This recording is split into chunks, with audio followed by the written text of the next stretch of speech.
मेरा YouTube channel नाथियम classes है साथियों,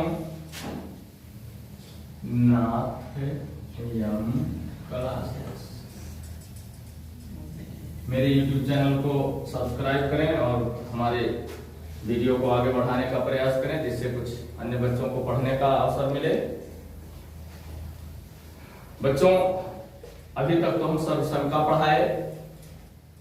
सर्वसंख्या पर आधारित तमाम प्रश्न होते हैं बच्चों को, आप हल कर सकते हैं अगर पढ़े हैं तो।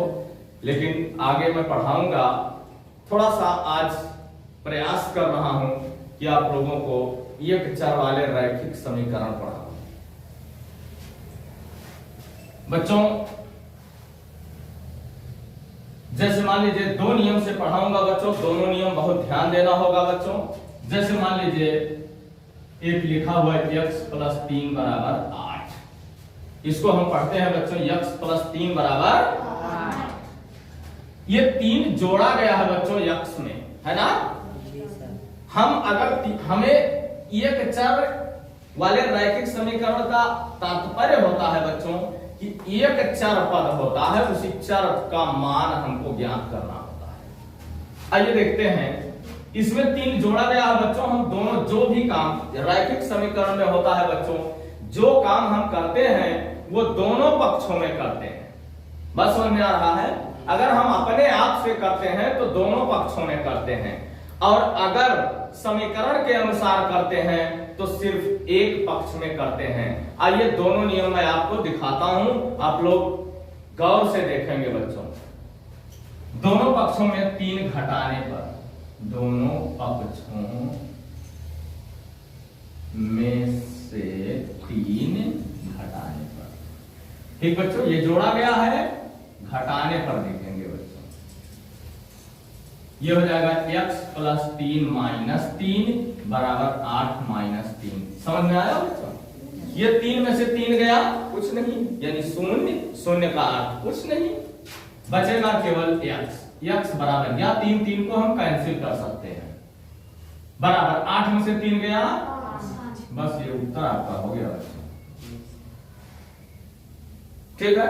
दूसरा नियम होता है बच्चों, जो दूसरा नियम है इसी का, ठीक है, इसी सवाल का। मान लीजिए यही सवाल हमको फिर से लगाना है, x प्लस 3 बराबर 8।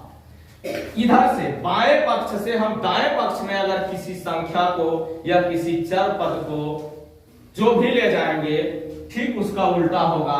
प्लस है तो इधर आएगा माइनस हो जाएगा, माइनस होता इधर आता प्लस होता, गुणा होता इधर आता भाग होता, इधर भाग होता इधर आता तो गुणा होता। ठीक बच्चों, अब लिखेंगे x बराबर, इस 3 को हम इधर ला रहे हैं, 8 माइनस 3, x बराबर 5। देखिए बच्चों, दोनों नियम से आंसर वही आपको मिल रहा है।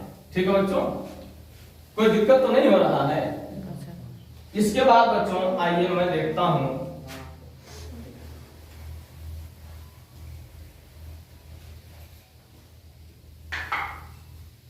मान लीजिए x प्लस 7, ये दूसरा सवाल है, x प्लस 7 बराबर 13। ठीक, अब 7 जोड़ा गया है बाएं पक्ष में, है ना बच्चों, तो दोनों पक्षों में से 7 घटाने पर ये हो जाएगा बच्चों x प्लस 7 माइनस 7 बराबर 13 माइनस 7। अब ये 7 कैंसिल हो जाएगा, ये x बराबर 13 से 7 गया 6, आपका आंसर होगा। कोई दिक्कत है? इस तरह से मान लीजिए यही दूसरा सवाल हमको लगाना है, x प्लस 7 बराबर 13, तो x बराबर 13 माइनस 7, x बराबर 6। दोनों बात को ही आया। जैसा मैं कहता हूं सवाल नोट करने के लिए बच्चों, वैसा ही बिल्कुल आप लोग करेंगे, स्क्रीनशॉट लेंगे या तो वीडियो रोक लेंगे। समझ में आया बेटा कि नहीं आया? आया। इस तरह से बच्चों, अगर मान लीजिए हमारा तीसरा सवाल है बच्चों, x प्लस 8 बराबर 2। पक्षों में से 8 घटाने पर, दोनों पक्षों में से 8 घटाने पर, तो x प्लस 8 माइनस 8 बराबर 2 माइनस 8। ये 8 कैंसिल होगा बच्चों। x बराबर 2 में से 8 निकलेगा बच्चों। माइनस का चिन्ह ज्यादा है, पिछले वीडियो में मैंने बताया है, माइनस का चिन्ह ज्यादा है बच्चों। माइनस का चिन्ह रख के 8 में से 2 घटा लेंगे, 6 आंसर। ठीक बच्चों, आइए ये दूसरा सवाल है, तीसरा है बच्चों, तीसरा है। तीसरा सवाल फिर से लगाएंगे, x प्लस 8 बराबर 2, तो x बराबर 2 माइनस 8, x बराबर घटाने का वही नियम माइनस। कोई दिक्कत है बच्चों? देख लीजिए, दोनों नियम से आपको बताया जा रहा है, बात समझ में आ रहा है? आइए बच्चों, अभी समीकरण बड़ा नहीं कर रहा हूं, बहुत बड़ा बड़ा होता है बच्चों।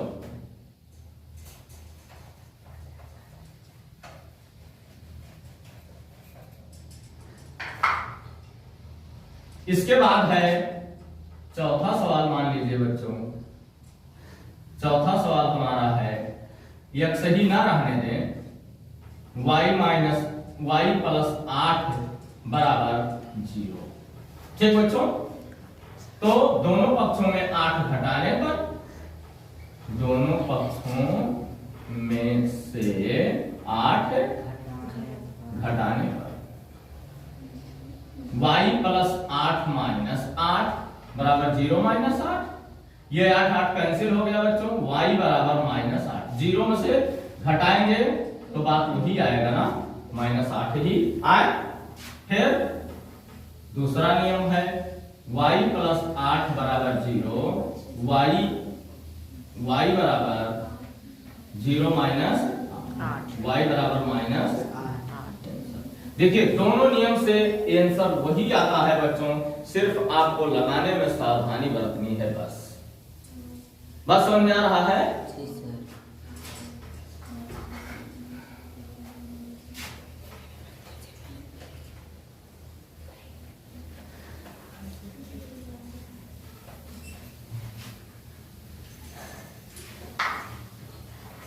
आइए इसके बाद देखते हैं 5वां सवाल।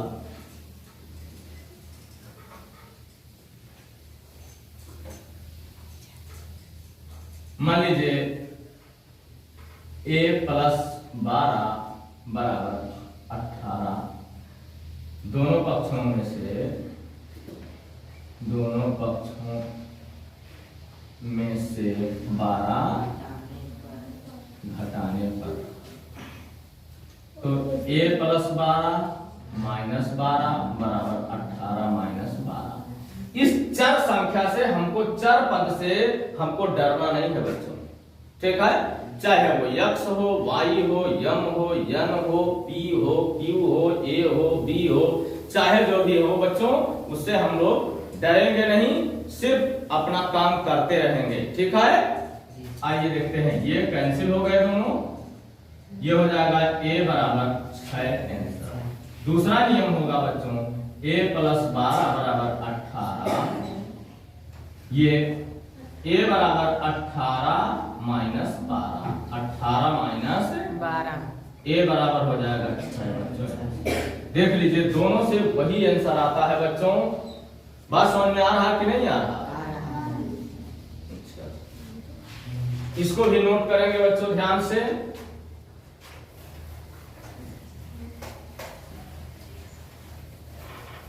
इसके बाद देखिए, अभी तक आप लोगों ने जोड़ देखा, एक बार घटाना पर आ जाते हैं।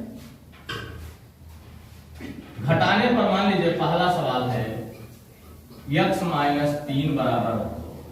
ठीक बच्चों, ये 3 घटाया गया है, अब की बार हम जोड़ेंगे, इसको खत्म करेंगे हर हाल में। ठीक है, दोनों पक्षों में 3 जोड़ने पर, दोनों पक्षों में 3 जोड़ने पर x माइनस 3 बराबर, x माइनस 3 प्लस 3, ठीक बेटा, बराबर 2 प्लस 3। ये 3 कैंसिल हो गए, x बराबर 3 2 5 है। फिर दूसरा नियम हमारा बनेगा इस पर x माइनस 3 बराबर 2, x बराबर 2, ये माइनस है इधर जाएगा प्लस होगा बच्चों, तो x बराबर, देख लीजिए दोनों नियम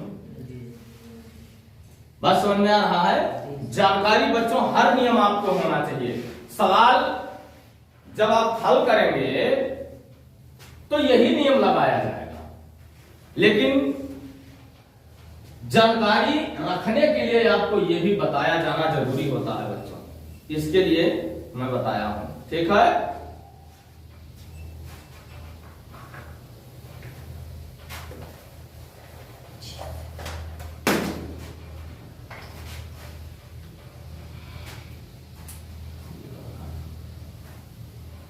इस वाले से दूसरा सवाल है बच्चों, मान लीजिए आपका y माइनस 8 बराबर 0, दोनों पक्षों में 8 जोड़ने पर 8 जोड़ने पर y माइनस 8 प्लस 8 बराबर 0 प्लस 8, ठीक बच्चों।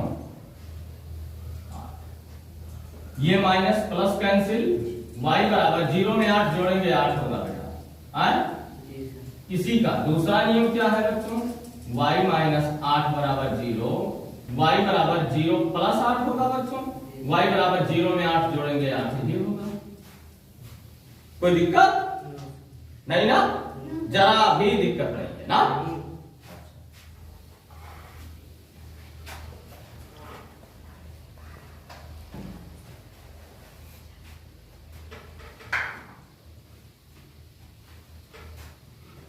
तीसरा सवाल बच्चों, मान लीजिए a minus b, a minus 4 बराबर माइनस 6, दोनों पक्षों में 4 जोड़ने पर 4 जोड़ने पर, तो a माइनस 4 प्लस 4 बराबर माइनस 6 प्लस 4, ये 4 4 कैंसिल होंगे, a बराबर माइनस 6 प्लस 4, माइनस ज्यादा है बच्चों, माइनस का चिन्ह रखे 6 में से 4 लिया 2 आंसर है ना। आइए दूसरा नियम इस सवाल का देखते हैं कैसा है। a माइनस 4 बराबर माइनस 6, a बराबर माइनस 6, ये आएगा इधर प्लस 4 होगा, तो a बराबर माइनस 2। कहीं कोई दिक्कत? No sir. नो सर, कोई दिक्कत नहीं है।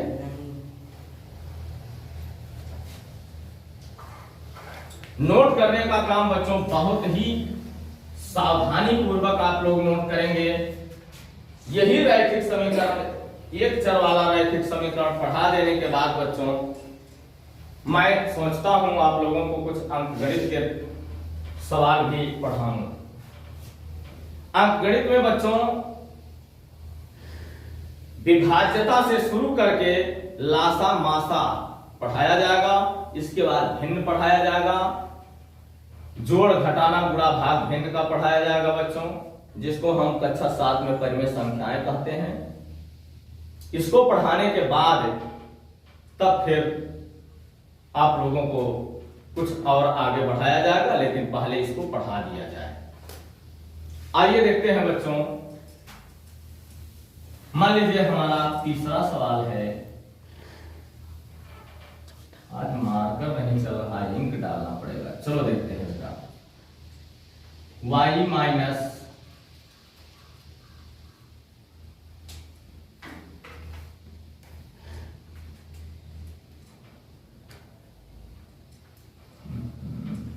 y माइनस 6 बराबर माइनस 8, दोनों पक्षों में 6 जोड़ने पर y माइनस 6 बराबर y माइनस 6 प्लस 6 बराबर माइनस 8 प्लस 6, ये कैंसिल हो गया बच्चों।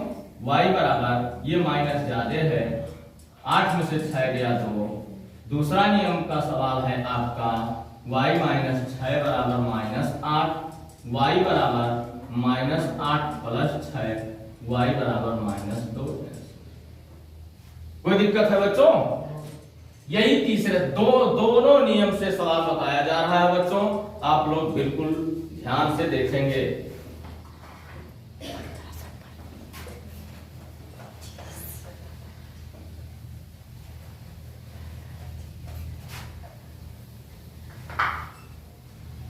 आइए मान लीजिए चौथा सवाल है आपका m माइनस 8 बराबर माइनस 2, या 2 ही रखते हैं।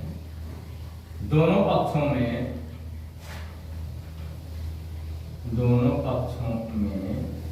8 जोड़ने पर m माइनस 8 प्लस 8 बराबर 2 प्लस 8, ये कैंसिल बच्चों, m बराबर 8 2 10 आंसर। दूसरे नियम से यही चौथा सवाल है बच्चों, m माइनस 8 बराबर 2, m बराबर 2 प्लस 8, ये इधर आएगा प्लस हो जाएगा बच्चों, m बराबर 10 आंसर। कहीं कोई दिक्कत नहीं ना?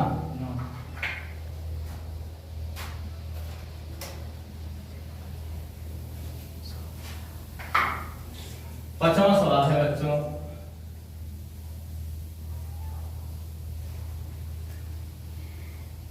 y माइनस 7 बराबर माइनस 11, दोनों पक्षों में 7 जोड़ने पर 7 जोड़ने पर y माइनस 7 प्लस 7 बराबर माइनस 11 प्लस 7, ये कैंसिल हो गया बच्चों, y बराबर माइनस 4। यही पांचवा सवाल दूसरे नियम से, y माइनस 7 बराबर माइनस 11, अब y बराबर माइनस 11 प्लस 7 होगा, y बराबर माइनस 4। देख लीजिए बच्चों, दोनों तरह से हमारा आंसर, अभी तक हमने जोड़ और घटाना छोटा छोटा सीखा है, एक चर वाले रैखिक समीकरण थे बच्चों। इसी सवाल के बाद अब बंद करूंगा, अभी रुक जाइए बच्चों। पढ़ाई वो चीज है जो आपको किसी अच्छे रास्ते पर ले जाती है, इसलिए बच्चों पढ़ाई पर इतना गौर कीजिए कि एक अच्छे मार्ग पर चलें और अपने जीवन में कुछ ना कुछ कर सकें। बच्चों पढ़ाई पर हमेशा याद रखिए बच्चों, बहुत ज्यादा आलसपन नहीं होना चाहिए, आलसी नहीं बनना चाहिए बच्चों, पढ़ाई पर विशेष ध्यान देते रहना है। हमारा चैनल है बच्चों, जो नहीं समझ पाते हैं वीडियो को रिवर्स करके देख करके जो है पढ़ाई कीजिए। जो चीज भूल रहा हो वो हमारे पिछले वीडियो पर फिर से जाइए और उसको देख लीजिए। जो चीज भूला रहे बच्चों वो आपको याद होना चाहिए, याद रहना चाहिए, कभी भी भूलना नहीं चाहिए बच्चों। ये आपके भविष्य में बहुत अच्छा रिजल्ट लेके आएगा बच्चों।